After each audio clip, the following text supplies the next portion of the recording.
प्यारे बच्चों, Icom 12 Bihar board का क्लास मैं आज से ऑनलाइन शुरू करने जा रहा हूँ। लॉकडाउन के इंतजार करते करते बहुत समय व्यतीत हो गया और पठन पाठन का कार्य स्थगित रह गया। उधर हमने 2 चैप्टर अकाउंटेंसी में पढ़ा था। आज हम तीसरा चैप्टर गुडविल के बारे में बताएंगे।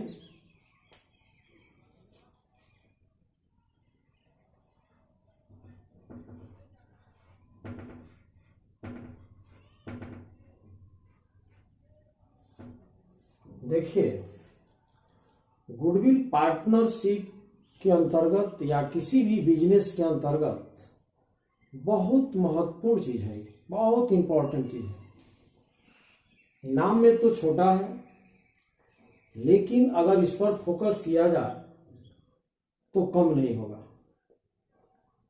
तो आइए गुडविल के बारे में सबसे पहले हम चर्चा करेंगे। यदि गुडविल का स्टडी किया जाए तो 2 पॉइंट ऑफ व्यू होंगे।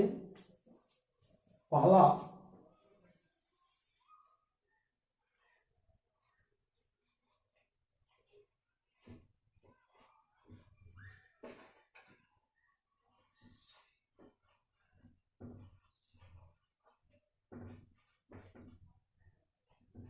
थ्योरी कॉन्सेप्ट और दूसरा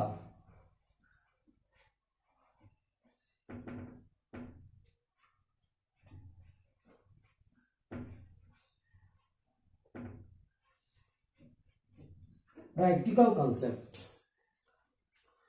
गुडविल का स्टडी यदि हम करें तो हमारा 2 पॉइंट ऑफ व्यू होगा। पहला थ्योरी कॉन्सेप्ट और दूसरा प्रैक्टिकल कॉन्सेप्ट। क्योंकि प्रैक्टिकल कॉन्सेप्ट को पढ़ने से पहले थ्योरी कॉन्सेप्ट क्लियर करना जरूरी होगा। तो आइए सबसे पहले हम थ्योरी कॉन्सेप्ट का स्टडी करें। तो थ्योरी कॉन्सेप्ट के अंतर्गत हमें क्या देखना है, इस पर जरा फोकस कीजिए। पहला है मीनिंग,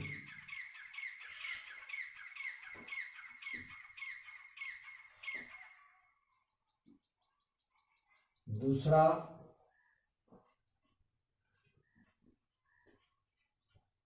टाइप्स ऑफ गुडविल, तीसरा नेचर ऑफ गुडविल।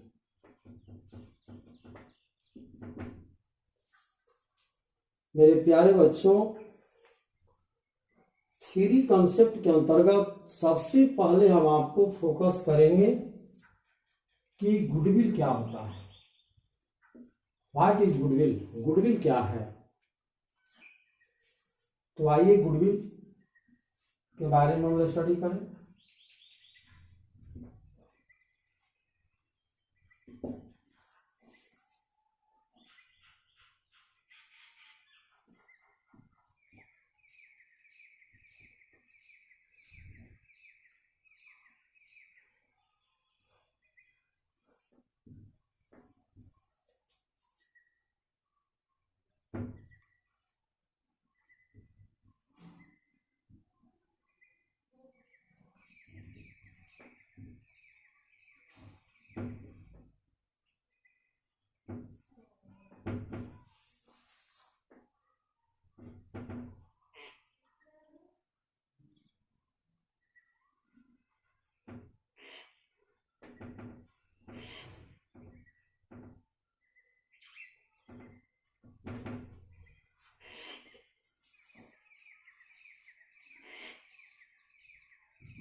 देखिए, goodwill is an intangible and invisible asset reflecting a business customers connection, reputation and similar factors.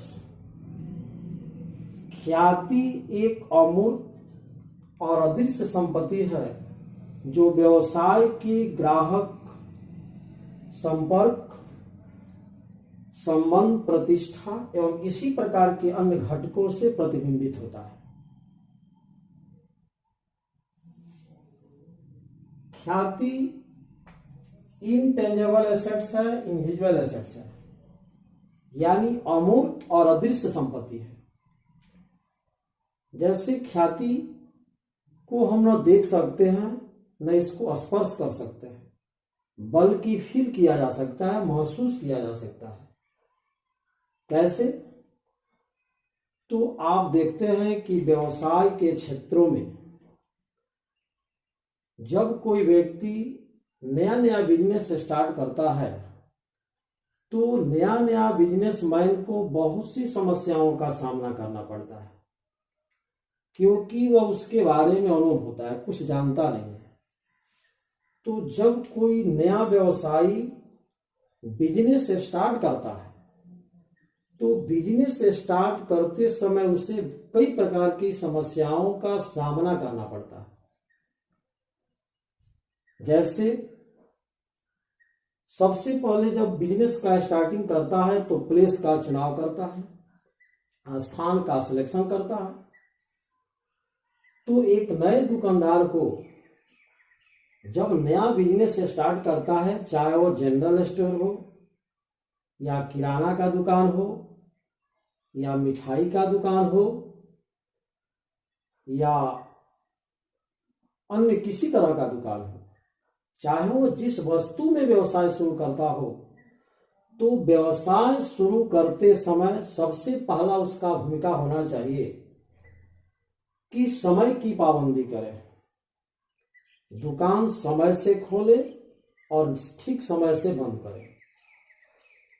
इससे क्या होता है कि जब कोई व्यक्ति उस रास्ते से गुजरता है तो यह देखता है कि ये दुकान समय से खुलता है और समय से बंद होता है, इसका प्रभाव अन्य व्यक्ति पर पड़ता है।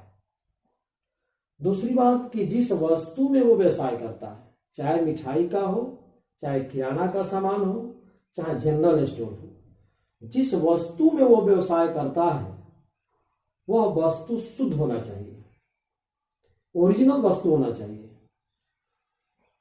क्योंकि ग्राहक जो होता है वो बाजार का राजा होता है। जो कंज्यूमर जिस वस्तु का उपभोग करता है उसके शुद्धता और अशुद्धता का पहचान उसे होता है। यदि आप नए नए व्यवसायी हैं, नया बिजनेस स्टार्ट कर रहे हैं, तो आप यदि सामान सही देंगे, ओरिजिनल सामान देंगे, सही दाम लेंगे, उचित कीमत पर सामान बेचेंगे, सही तौल देंगे, तो नतीजा होगा कि धीरे धीरे आपके संपर्क में कस्टमर बढ़ते जाएंगे। क्योंकि यह कोई जरूरी नहीं है कि आप बिजनेस स्टार्ट करें और तुरंत आपको फायदा मिलना शुरू हो जाए। जब भी कोई व्यवसायी बिजनेस स्टार्ट करता है तो हो सकता है कि लॉन्ग पीरियड तक उसको समय इन्वेस्ट करना पड़े, तुरंत उसे बेनिफिट नहीं मिलता है। लेकिन धीरे धीरे जब कस्टमर संपर्क में आते हैं, जब आपकी दुकान आपके स्वभाव का पहचान करते हैं, आपके सामान का परख करते हैं, उचित नाप तौल का परख करते हैं, तो धीरे धीरे जब वो कस्टमर संतुष्ट हो जाता है, फुली सेटिस्फेक्शन में आ जाता है, तो आसपास उसके जो भी संबंधी होते हैं वह अपने साथ उसे भी खींचकर आपकी दुकान पर ले जाता है। तो जैसे जैसे बिजनेस में सेल बढ़ता है वैसे वैसे प्रॉफिट भी बढ़ता है। ये जाहिर सी बात है कि आप बिजनेस किए हैं तो बिजनेस का मेन है उद्देश्य प्रॉफिट कमाना, अर्न टू प्रॉफिट। तो बिजनेस में सेल जब बढ़ेगा तो प्रॉफिट बढ़ेगा, यदि सेल घटेगा तो प्रॉफिट भी घटेगा, ये जाहिर सी बात है। कुछ लोग ऐसे होते हैं कि जब बिजनेस स्टार्ट करते हैं तो तुरंत फल के प्रत्याशा में लग जाते हैं। तो क्या करते हैं, गलत सामान देते हैं, बाजार से रेट कम देते हैं, गलत सामान देते हैं, गलत तौल देते हैं, तत्काल तो व्यवसाय जमा लेते हैं, लेकिन धीरे धीरे वो मार्केट से फ्लॉप कर जाते हैं। लेकिन जो व्यवसायी अपने ईमानदारी पर अपनी प्रतिष्ठा को बरकरार रखता है और धीरे धीरे वो कस्टमर के संपर्क में जाता है, तो जिस कस्टमर का उस पर विश्वास जम जाता है तो उसका सेल बढ़ जाता है। और सेल बढ़ने का मतलब कि आपका गुडविल बढ़ रहा है, गुडविल बढ़ने का मतलब आपका प्रॉफिट बढ़ रहा है। बेईमानी की नीयत से अगर स्टार्टिंग पीरियड में ही यदि आप धोखेबाजी का काम करते हैं तो आपको बिजनेस से आउट होने में थोड़ा भी समय नहीं लगेगा। इसलिए यह प्रतिष्ठा है और इस प्रतिष्ठा को हासिल करने के लिए आपको ईमानदार बनना होगा, सही सामान देना होगा, सही कीमत लेना होगा, ग्राहकों को संतुष्ट करना होगा। तो नतीजा होगा कि धीरे धीरे आपका सेल बढ़ता जाएगा। सेल बढ़ने का मतलब कि आपका मार्केट में गुडविल बढ़ रहा है। इसलिए कहा गया है कि गुडविल जो है अदृश्य संपत्ति है, अमूर्त संपत्ति है। अन्य संपत्तियों की तरह यह भी बिजनेस का संपत्ति होता है और इसी पर आपका बिजनेस टिका हुआ है। जिस प्रकार से मकान नींव पर पिलर पर खड़ा होता है, उसी तरह से बिजनेस जो हमारा होता है गुडविल पर आधारित होता है। यह आपका कैरेक्टर है। इसलिए कहा गया है गुडविल के संबंध में कि if capital is lost nothing is lost. ध्यान दीजिएगा, if capital is lost nothing is lost, if customer are lost something is lost, if goodwill is lost everything is lost. यदि आपके बिजनेस में थोड़ा सा कैपिटल में लॉस हो जाए, थोड़ा सा कमी आ जाए, तो कुछ भी नुकसान नहीं हुआ। पर यदि आपके बिजनेस से, जैसे मान लीजिए कि 10 कस्टमर है, उसमें से यदि 2 कस्टमर हट जाए, शेष 8 कस्टमर बच जाए, तो थोड़ा मोड़ा आपका लॉस होगा। बट यदि आपकी बिजनेस का गुडविल नहीं चला जाए, आपका कैरेक्टर खत्म हो जाए, आपकी बदनामी हो जाए, तो सब कुछ आपका बर्बाद हो जाएगा। फिर मार्केट में आप रह नहीं पाएंगे, आउट ऑफ मार्केट हो जाएंगे। इसलिए घोर परिश्रम करने के बाद, वफादारी और ईमानदारी को बरकरार रखने के बाद आप मार्केट में सफर करते हैं। इसलिए ये आपके चरित्र पर, आपके कैरेक्टर पर, आपके गुड्स पर, आपके तौल पर, कई बातों पर ख्याति डिपेंड करता है। इसलिए ख्याति व्यवसाय की एक संपत्ति है, अदृश्य संपत्ति है, अमूर्त संपत्ति है। इसलिए इसका मौद्रिक मूल्य भी होता है, इसको बैलेंस शीट में दिखाया जाता है और कुछ समय के बाद इसे अपलिखित भी किया जाता है। तो हमने मीनिंग ऑफ गुडविल के बारे में आपको समझाया। दूसरा हमारा टॉपिक है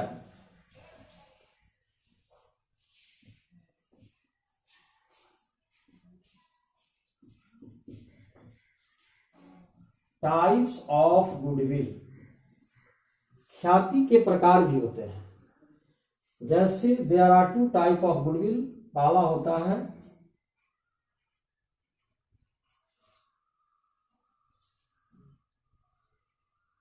परचेज्ड गुडविल और दूसरा होता है self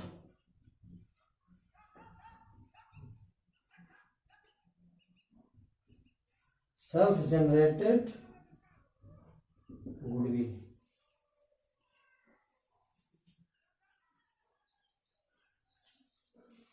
purchase goodwill, self generated goodwill. मेरे छात्रों ध्यान दीजिए, परिचित गुडविल क्या है? जब हम कोई बिजनेस पहले से बिजनेस रनिंग पोजीशन में हो और यदि उस बिजनेस को हम खरीदने जाते हैं तो उस परिस्थिति में हम उसके गुडविल को क्रय करते हैं, उसके गुडविल को परचेज करते हैं। जैसा कि हमने आपको बताया है कि मार्केट में बहुत सी दुकानें होती हैं, लेकिन कुछ दुकान की हालात ऐसा होता है कि वहां सामान खरीदने के लिए आपको बैठकर इंतजार करना पड़ता है। जैसे मान लीजिए कि किराना का एक लाइन से 7 दुकान है या 10 दुकान है। आपने मंडी में गया, आपने देखा कि 1-2 दुकान ऐसा है जिसमें कस्टमर का तांता लगा हुआ है, वहां बैठने के लिए, माल खरीदने के लिए वहां बैठना पड़ता है। बगल में कुछ ऐसी दुकानें हैं जो स्वामी खुद प्रतीक्षा करता है ग्राहक की कि ग्राहक आवे। आखिर क्या कारण है? तो उसके गुडविल का इफेक्ट है, जिसके वजह से उसके दुकान में कस्टमर जमे हुए हैं। और आप जिस दुकान से सामान लेते हैं, मान लीजिए उसका दुकान चल रहा है, तो आपके भी अंदर यही बात आएगा, भले ही बैठना पड़े 2 घंटा, लेकिन उसी दुकान से आप सामान लीजिएगा। तो कहने का मतलब है कि जब दुकान से कोई सामान खरीदा जाता है तो उसके गुडविल का ही प्रभाव होता है। जैसा कि हमने बताया कि जब कोई रनिंग पोजीशन में बिजनेस को खरीदा जाता है तो क्रेता और विक्रेता के बीच उसका कीमत तय होता है। कीमत निश्चित करने से पहले उसके एसेट्स और लायबिलिटीज का वैल्यूएशन किया जाता है कि उस बिजनेस की क्या स्थिति है। जैसे मान लीजिए कि 5 साल पहले उस बिजनेस को 5 लाख रुपया से स्टार्ट किया गया था। 5 साल पूर्व उस बिजनेस का स्टार्टिंग वैल्यू 5 लाख रुपया था। ठीक बिजनेस स्टार्ट करने के 5 साल बाद यदि आपने उस बिजनेस को खरीदने के लिए तैयार हुए, यदि वह बेचने को चाहता है, तो आपके और उसके बीच मूल्य निश्चित होगा। तो 5 लाख रुपया का इन्वेस्टमेंट से अगर आप चाहें कि 5 लाख रुपया में उसका बिजनेस खरीद लें, तो यह संभव नहीं है। निश्चित रूप से 5 के बदला आपसे 7 लाख रुपया लेगा। अब आप कहें कि क्यों 5 लाख रुपया की जगह पर 7 लाख रुपया ले रहा है? 5 लाख का सामान है, 7 लाख क्यों ले रहा है? तो जाहिर सी बात है कि 5 साल जब उसने बिजनेस रन किया होगा मार्केट में, तो उसमें कस्टमर बढ़े होंगे, उसके कुछ पुराने कस्टमर होंगे। तो जब दुकान सेल हो जाएगा तो उसके दुकान का कस्टमर तो आपको मिलेंगे। तो आप जब उसमें पूंजी इन्वेस्ट करेंगे तो तुरंत आपको उसका फायदा मिलेगा। ऐसा नहीं कि पूंजी लगाकर उस बिजनेस को खरीद करके आपको नया व्यवसाय की तरह मार्केट में इंतजार करना पड़ेगा। तो ऐसे बिजनेस को जब आप परचेज करते हैं तो निश्चित ही इन्वेस्टमेंट वैल्यू से ज्यादा प्राइस आपको बेयर करना पड़ता है। तो 5 लाख के बदले में यदि आप 7 लाख रुपया में उस बिजनेस को खरीदते हैं तो एक्स्ट्रा जो 2 लाख रुपया आपने उसमें दिया तो उसके गुडविल का वैल्यू हुआ। तो इस तरह की गुडविल की जो उत्पत्ति होती है वो किसी व्यवसाय के क्रय विक्रय से होती है, जिसको परचेज ऑफ गुडविल कहा जाता है। सेल्फ जनरेटेड गुडविल का मतलब यह किसी परिस्थिति के कारण उत्पन्न होता है। जैसे मान लीजिए कि फर्म में पहले से एक सरवाई साझेदार है या राम रहीम साझेदार है। पहले वो लाभ हानि का डिस्ट्रीब्यूशन 2:1 में करते हैं, बाद में उन्होंने आपस में राय किया कि हम 3:2 में करें। तो जब लाभ हानि के अनुपात में कोई परिवर्तन होता है, चेंज प्रॉफिट शेयरिंग रेशियो, तो वहां गुडविल की बात आती है। या admission of a new partner, जब फर्म में नया साझेदार का प्रवेश करना हो, वहां गुडविल की बात आती है। जब डेथ ऑफ पार्टनर हो, किसी साझेदार का मृत्यु हो या रिटायरमेंट ऑफ पार्टनर का केस हो, यानी किसी साझेदार का अवकाश ग्रहण हो, तो admission of a new partner, retirement of a partner, death of a partner, इन परिस्थितियों में गुडविल की बात आती है। वहां गुडविल का वैल्यूएशन भी करना पड़ता है, वहां गुडविल भी लिया जाता है। इस तरह से जो हासिल होता है उसे सेल्फ जनरेटेड गुडविल कहा जाता है। तो थियोरेटिकल कंसेप्ट में हमने आपको मीनिंग और टाइप्स ऑफ गुडविल का चर्चा किया। अब हमारा तीसरा होगा nature of goodwill.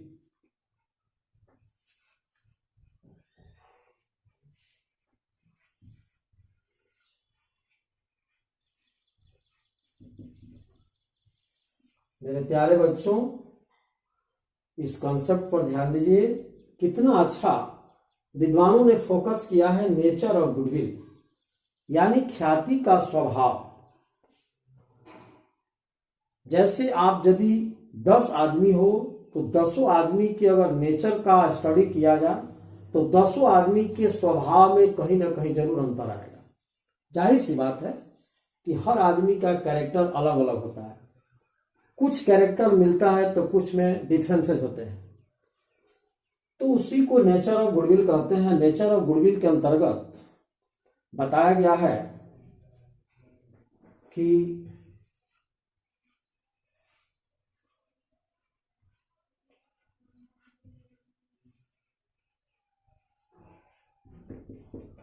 Dog nature goodwill, कुत्ते के स्वभाव की ख्याति। सुनकर तो आप हंसेंगे कि ख्याति गुडविल का कंपेयर जो है डॉग से किया गया, लेकिन नहीं, हंसने की बात नहीं है। डॉग नेचर गुडविल का मतलब क्या हुआ? कुत्ते के स्वभाव की ख्याति। ध्यान देंगे आप, इस धरती का सबसे वफादार जीव जो होता है वो कुत्ता ही होता है। कुत्ता को इस धरती का सबसे वफादार जीव माना गया है। वह जिस मालिक का नमक खाता है उस मालिक का वफादारी बड़ी चौकसी से करता है, बड़ी ईमानदारी के साथ करता है। यानी कहने का मतलब यह है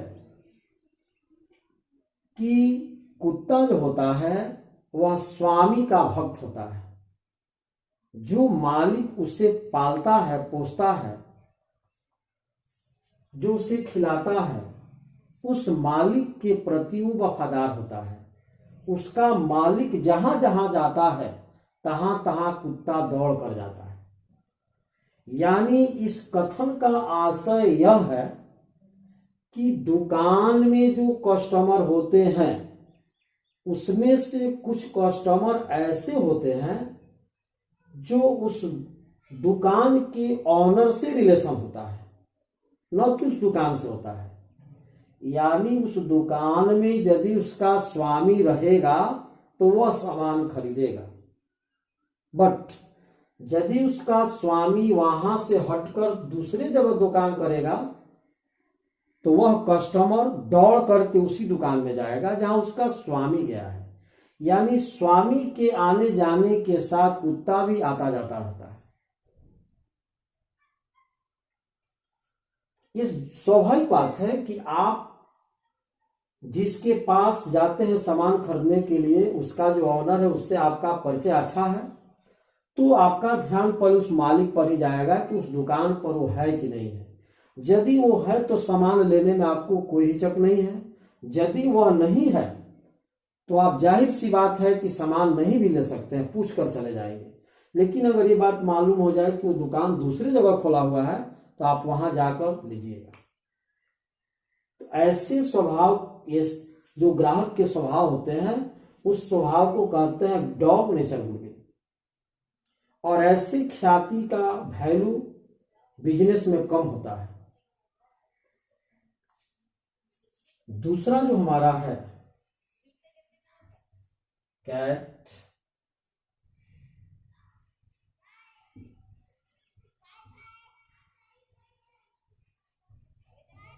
नेचर गुडविल। बिल्ली के स्वभाव की ख्याति, यह भी सुनिएगा तो हंसिएगा। बिल्ली को लड़के मौसी भी कहते हैं। देखिए, ख्याति की तुलना बिल्ली के नेचर से क्यों किया गया है? तो बिल्ली जिस घर में रहती है उसको नया पुराना घर से कोई रिश्ता नहीं होता है। बिल्ली अक्सर पुराना घर को ही पसंद करती है। बिल्ली जिस स्थान पर निवास बना लेती है उसी निवास को पसंद करती है। यानी कहने का मतलब यह है कि कस्टमर जिस दुकान से सामान खरीदता है उस दुकान पर उसका स्वामी, जिसको वो जानता है, उस समय वो रहे या न रहे, उससे कस्टमर पर कोई प्रभाव नहीं पड़ेगा। वो एक कस्टमर जानता है कि उसी आदमी का दुकान है जिस आदमी की दुकान को समझकर माल खरीदने गया है। ये आपके अंदर उत्पन्न होता है स्थिति। तो वो मालिक भले ही कहीं और जगह हो, लेकिन उस दुकान से वो सामान जरूर ही खरीदेगा। बिल्ली की भी वही स्थिति है।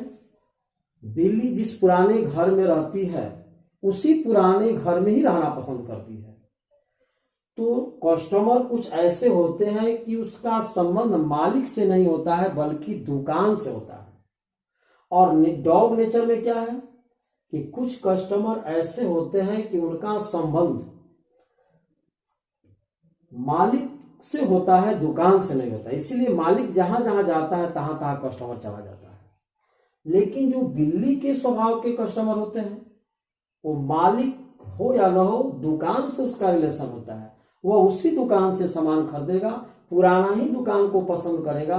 बगल में भले ही नया दुकान खुल गया हो तो क्या, उस दुकान से वो सामान नहीं लेगा, बशर्ते कि वो गुडविल को अपना बरकरार रखा है, अपनी प्रतिष्ठा को, अपने मर्यादा को मार्केट में बरकरार रखा है व्यवसायी। तो इस तरह की गुडविल का वैल्यू मार्केट में अधिक होता है। ऐसी गुडविल को कैट नेचर गुडविल कहा जाता है।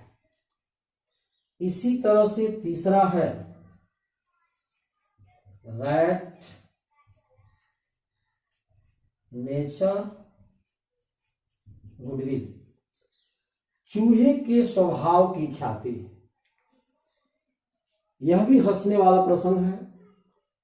आपने देखा होगा चूहा एक घर में नहीं रहता है, चूहा कई घर से संपर्क बना लेता है। आस पास में जितने भी घर होते हैं वो हर घर से अपना रिश्ता बना करके रखता है। यानी वो एक जगह रहने वाला जीव नहीं है, पूरे धरती पर विचरण करता रहता है। तो उसी तरह से आसपास के कुछ ऐसे कस्टमर होते हैं जो एक जगह से माल नहीं खरीदते हैं, वो आसपास के सभी दुकानों से एक एक करके खरीदता रहता है। आज आपके यहां से खरीदेगा, कल दूसरे यहां खरीदेगा, परसों तीसरे के यहां खरीदेगा। तो इस तरह के जो कस्टमर होते हैं वो अच्छे स्वभाव के नहीं होते हैं। और इस तरह के कस्टमर यदि आपकी दुकान में हो तो उससे आपको उचित लाभ नहीं मिल पाएगा। इसलिए इस तरह के स्वभाव में बिजनेस में जब कस्टमर होते हैं, इस तरह की ख्याति का वैल्यू शून्य ही माना जाता है। तो ये तीन इंपॉर्टेंट है नेचर ऑफ गुडविल के अंतर्गत। तो हमने थ्योरी कॉन्सेप्ट के अंतर्गत आपको आज क्लियर किया। अब हमको फोकस करना होगा प्रैक्टिकल कॉन्सेप्ट के बारे में। यानी थ्योरेटिकल कॉन्सेप्ट जब हम क्लियर कर देते हैं तो इससे ऑब्जेक्टिव या लिखने वाला जो भी क्वेश्चन आता है, जैसे ख्याति क्या है, ख्याति की प्रकृति क्या है, यानी स्वभाव क्या है, ख्याति कितने प्रकार की होती है, ये सब के बारे में आप कर सकते हैं। चूंकि ऑनलाइन क्लास हमें खुद ही लाइव नहीं होता है, जब छात्र स्टूडेंट सामने होते हैं तो सामने कुछ डिस्कस होता है तो उसमें कुछ अर्थ निकलता है। इसलिए एक पट्टी सी पर्दा की तरह दीवार को समझ करके लेक्चर देना है। और काफी इंतजार करते करते समय व्यतीत होता जा रहा है, इसलिए मजबूरी हुई कि क्लास को स्टार्ट करना पड़ा। इसमें भी बीकॉम के एमकॉम के भी है, सभी क्लास को एक एक करके गाइड करना है। अब देखिए कैसे क्या होता है।